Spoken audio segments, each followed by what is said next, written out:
if you want to cut from there to there. Is that the Big Bend? Yeah. As Vuntut-Gwitchin First Nation member Pauline Frost gets ready to paddle the Yukon River, she thinks of her grandmother, Clara. She traveled south on this same river when she was taken from her home in Old Crow, Yukon, and sent to residential school.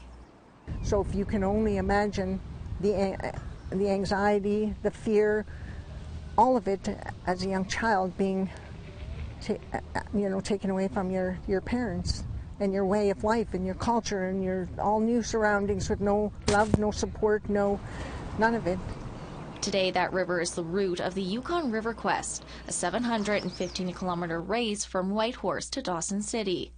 Over 100 teams from across Canada and around the world will paddle the exhausting 3-day race. With the team name of Every Child Matters, the women hope to raise awareness about the children who never made it back home. I look at the river as has a story, and the story has to be told, and this is an opportunity to just say this is not just about the Yukon River Quest. This is not just about a bunch of people jumping in their canoes and racing to Dawson. Being that we're Indigenous and it's close to our hearts, we feel strongly about it. Alice Frost is Pauline's daughter. Growing up, she had little exposure to First Nations history in school. She hopes her team's message will keep the conversation going. So I just hope that it kind of gets people to stop and, learn about what happened and, educate themselves and know that, people are still hurting. The team has been preparing for the journey for 2 months.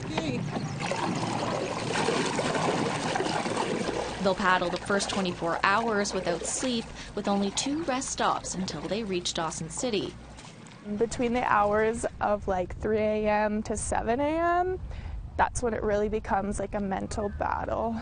After a while, your body kind of just goes numb, and it's all a mental game from there. Pauline agrees, but says it's the younger generation like her daughter that motivate her to spread the message. This is all about the future. It's about their story, and it's about them writing their story and sharing their story and what it means to them.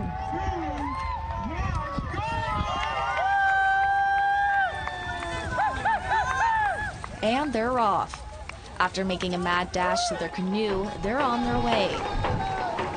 It's a race to the finish on a river with a dark legacy, but one that this team hopes they can bring to the light.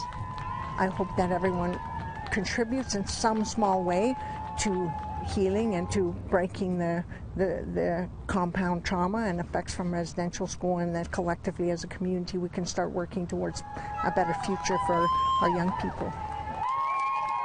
Sarah Connors, APTN National News, Whitehorse.